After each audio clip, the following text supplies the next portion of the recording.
आज चाहिँ म तपाईहरुलाई यो सञ्चय कोष तिरिसकेपछि सामुदायिक विद्यालयका शिक्षकहरुको सञ्चय कोष तिरिसकेपछि त्यसलाई चाहिँ अनलाइन मार्फत चाहिँ कसरी इन्ट्री गर्ने भन्ने कुराको बारेमा चाहिँ जानकारी दिन गइरहेको छु। जसको लागि के हुन्छ भन्दा सबैभन्दा पहिला चाहिँ तपाईहरुको अब तलब प्लस ग्रेड गरेर चाहिँ त्यसको 10% चाहिँ आफूले काट्ने अनि 10% चाहिँ सरकारले थपिदिने। त्यसो गरेर चाहिँ सबै शिक्षकहरुको एउटा सामुदायिक स्कुल भित्रको सम्पूर्ण शिक्षकहरुको फलाना शिक्षकको यति अर्को शिक्षकको यति भनेर चाहिँ तपाईहरुले टोटल एकमुष्ट रकम निकाल्नु पर्छ। अनि त्यो एकमुष्ट रकम निकालिसकेपछि चाहिँ तपाईहरुले बैंकमा गएर के गर्नुपर्छ भन्दाखेरि आफ्नो नजिकको बैंकमा चाहिँ यसरी गएर चाहिँ यो भाउचर यो बुझाउनु पर्ने हुन्छ। अब यो बुझाइसकेपछि चाहिँ बैंक मार्फत चाहिँ बुझाइसकेपछि उसले चाहिँ डीसी नम्बर लेखेर चाहिँ ठ्याक्क यसरी चाहिँ दिन्छ। यहाँनिर डीसी नम्बर यति अनि त्यसपछि जम्मा कति पैसा जम्मा गरेको र डेट कहिले जम्मा गरेको अनि कुन स्कुलको भनेर यहाँ स्कुल दिएको हुन्छ अनि कहिलेदेखि कहिलेसम्मको भनेर चाहिँ यहाँ टोटल एमाउन्ट सहितको एउटा के हुन्छ त भन्दाखेरि यस्तो भाउचर चाहिँ हुन्छ। यो भाउचर चाहिने गर्दछ हामीलाई। अब यो भाउचर भइसकेपछि अब हामीले के गर्नु पर्यो भन्दाखेरि सबैभन्दा सुरुमा हामीले एउटा कुनै ब्राउजर खोल्नु पर्यो। मैले यहाँनिर एउटा ब्राउजर खोले। अब यो वेब ब्राउजर खोलिसकेपछि यहाँनिर तपाईहरुले सञ्चय कोष भनेर यसरी गर्दा पनि भयो। सञ्चय कोष गरेर नि इपिएफ नेपाल खुल्छ। नत्र चाहिँ म के गर्छु भन्दाखेरि इपिएफ भनेर सर्च गर्दा पनि भयो। इपिएफ भन्ने बित्तिकै इपिएफ मात्रै सर्च गर्ने बित्तिकै पनि यहाँनिर के हुन्छ त यो कर्मचारी सञ्चय कोषको चाहिँ वेबसाइट आउँछ। यसमा क्लिक गरिसकेपछि के हुन्छ कर्मचारी सञ्चय कोषको चाहिँ यो अफिस को चाहिँ वेबसाइट खुल्ने गर्दछ। अब यस पश्चात के गर्नु पर्यो भन्दाखेरि हामीले यहाँनिर लगइनमा हेर्नु पर्यो। लगइनमा चाहिँ अब हामीले के गर्न आँट्दैछौँ भन्दाखेरि स्कुलको बारेमा गर्दैछौँ। यहाँ इन्डिभिजुअल पनि आफ्नो लगइन गरेर कति पैसाहरू के छ भनेर हेर्न सक्नुहुन्छ। अथवा यो चाहिँ तपाईहरुले सञ्चय कोष भनेर एउटा प्ले स्टोरबाट एउटा एप्स डाउनलोड गरेर त्यहाँ पनि आफ्नो आइडी पासवर्ड क्रिएट गर्नुभएको छ भने त्यहाँबाट पनि आफ्नो चाहिँ रकम कति भयो भन्ने कुरा हेर्नु सक्नुहुन्छ। अब हामीले के गर्न जाँदैछौँ भन्दाखेरि सञ्चय कोष इन्ट्री गर्न जाँदैछौँ। त्यसैले चाहिँ अफिस लगइनमा हामी जाने। अफिस लगइनमा गइसकेपछि अब तपाईहरुको आफ्नो अफिसको कोड र पासवर्ड चाहिँ हुने गर्दछ। यसलाई चाहिँ हामीले यहाँ इन्ट्री यहाँनिर मैले चाहिँ यो हाले। अब त्यसपछि चाहिँ पासवर्ड यहाँनिर राख्ने।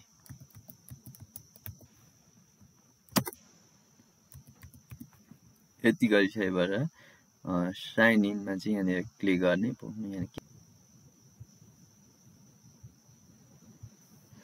मैले यहाँ पासवर्ड रङ हालेको छु पाउनु।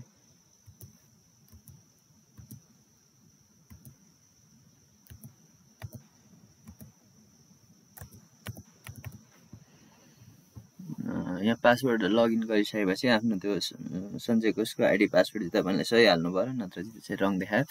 अब यति गरिसकेपछि हाम्रो प्रोभिडेन्ट फन्डमा चाहिँ यहाँनिर के गर्ने भन्दाखेरि क्लिक गर्ने। प्रोभिडेन्ट फन्डमा क्लिक गरिसकेपछि अब हाम्रो यो के हुन्छ त भन्दाखेरि हाम्रो अफिसको चाहिँ अथवा हाम्रो स्कुलको चाहिँ यहाँ स्कुल कोड अनि स्कुल नेमहरु भनेर एड्रेस सहित यहाँनिर के हुन्छ भन्दाखेरि देखाउने गर्दछ।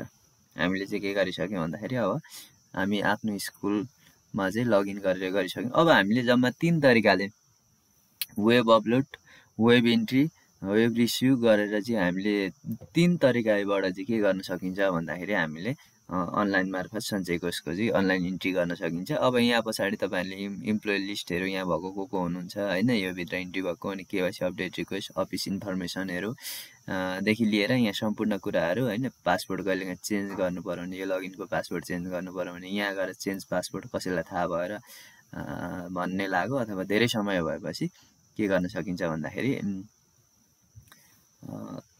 पासवर्डहरु चेन्ज गर्न सकिन्छ। अब यो भन्दा तपाईहरुले अब यहाँ थोरै भ्यू स्टेटमेन्टहरु भनेको हामीले कहिलेदेखि कहिलेसम्म तिरेको के भन्ने कुराहरु पनि यहाँनिर देखिन्छ। अब सबैभन्दा म अहिले तपाईहरु सुरुमा गर्दै हुनुहुन्छ भने चाहिँ यहाँ सजिलो तरिकाले थोरै शिक्षकहरु हुनुहुन्छ भने धेरै जना हुनुहुन्छ भने चाहिँ यहाँनिर यो वेब अपलोडहरुबाट चाहिँ गर्न सकिन्छ। वेब अपलोडबाट चाहिँ यता एक्सेलबाट फाइलहरु बनाएर ल्याउन सकिन्छ। त्यो कारणले गर्दा यसरी गर्न सकियो। अब थोरै हुनुहुन्छ अनि सजिलो तरिकाले गर्न चाहँदाखेरि चाहिँ हामीले यहाँ मैले चाहिँ यहाँ एउटा तरिकाले सिकाउँछु तपाईहरुलाई। वेब इन्ट्रीको तरिकाले चाहिँ म यहाँ सिकाउने गर्दछु।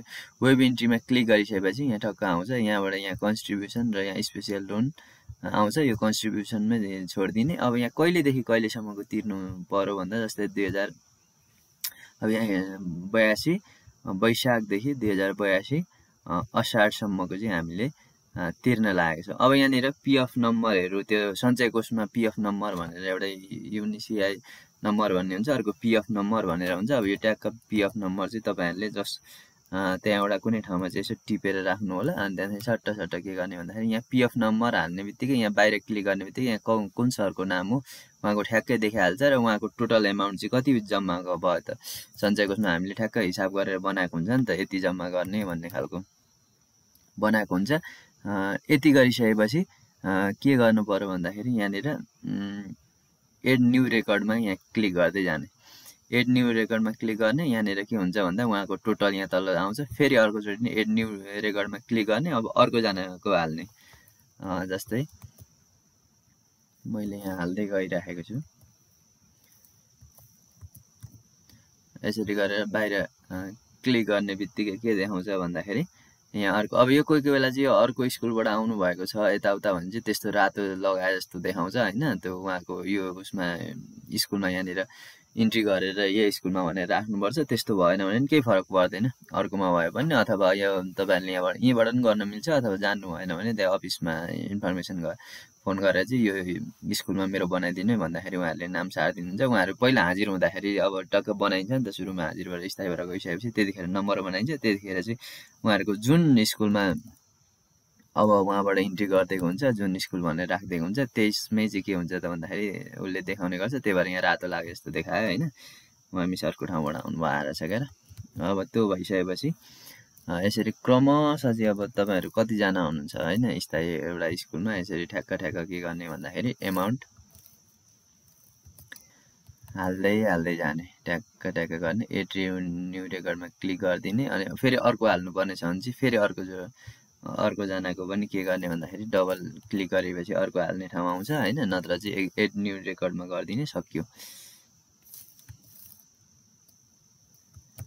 यति गर्दै गइसकेपछि ठ्याक्क के गर्ने भन्दाखेरि एड न्यू रेकर्डमा गरेर अब हामीले यहाँनिर एमाउन्ट हाल्नु पर्यो।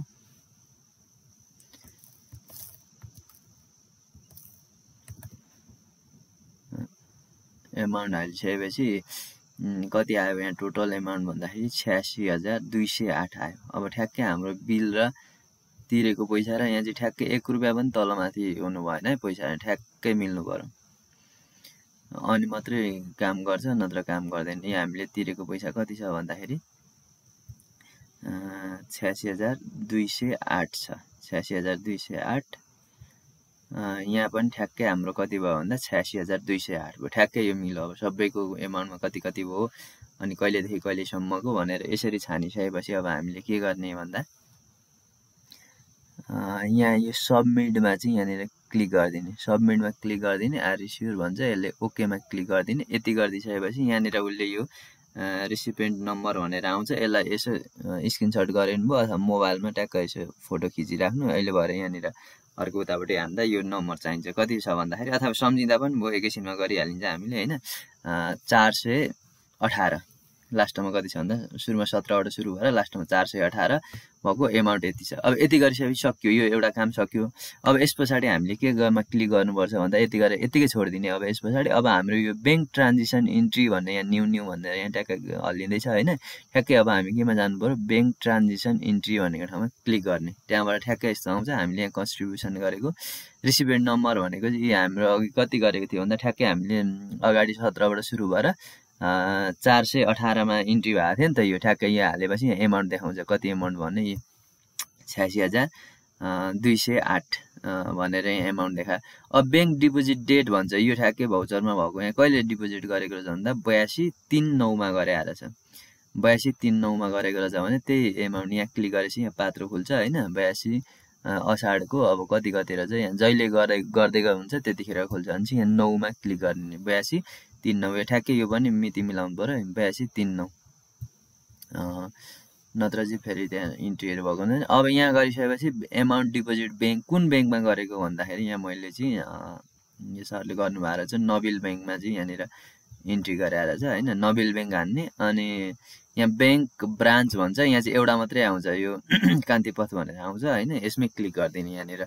त्यहाँनिर जुन आफ्नो नजिकको आयो भने अर्को ब्याङ्क छान्दा जुन नजिकको आउँछ अथवा त्यहाँ जे छ त्यही गर्ने। अब यो ब्याङ्क ट्रान्जेक्सन आइडी भनेको छ नि, यहाँ चाहिँ यो ब्याङ्कले लेखिदिएको हुन्छ नि डिसी नम्बर कति छ भन्दाखेरि हाम्रो यहाँ माथि डिसी 13494 लेखिदिएको रहेछ। डिसी यो अलिक बुझिने गरे 13494। अब यहाँनिर लेखेपछि यहाँनिर हामीले क्यापिटलमा डिसी लेख्ने 13494। यसलाई एकचोटि फेरि चेक गरेर हेर्ने 13494 13494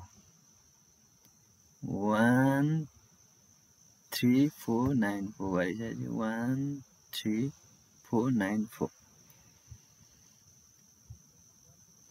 13494 भनेर चाहिँ ठ्याक्क यो नम्बर यति गरिसकेपछि अब हामीले के गरिदिनु पर्यो भन्दाखेरि ठ्याक्क यहाँ एमाउन्ट पनि आयो। अब सबमिटमा क्लिक गरिदिने। सबमिटमा क्लिक गरिदिएपछि काम सकिसक्यो हाम्रो। ठ्याक्क अब यहाँ कसले तिरेको यहाँ भन्ने ठ्याक्क आउँछ। अब यसलाई प्रिन्ट गरेर यहाँ प्रिन्टरमा यहाँनिर एड छ भने प्रिन्टर एड छ भने के गर्ने भन्दा प्रिन्ट गरिदिने, नत्र सेभ एज पिडिएफ गरेर यहाँनिर चाहिँ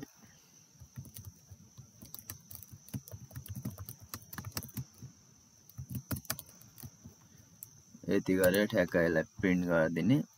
अब यसलाई सेभ गरेर राखेर अर्को पेनड्राइभ सेन्ड्राइभमा हालेर अथवा मेल गरेर चाहिँ त्यहाँ गरेर प्रिन्ट गरेर राख्न सक्नुहुन्छ।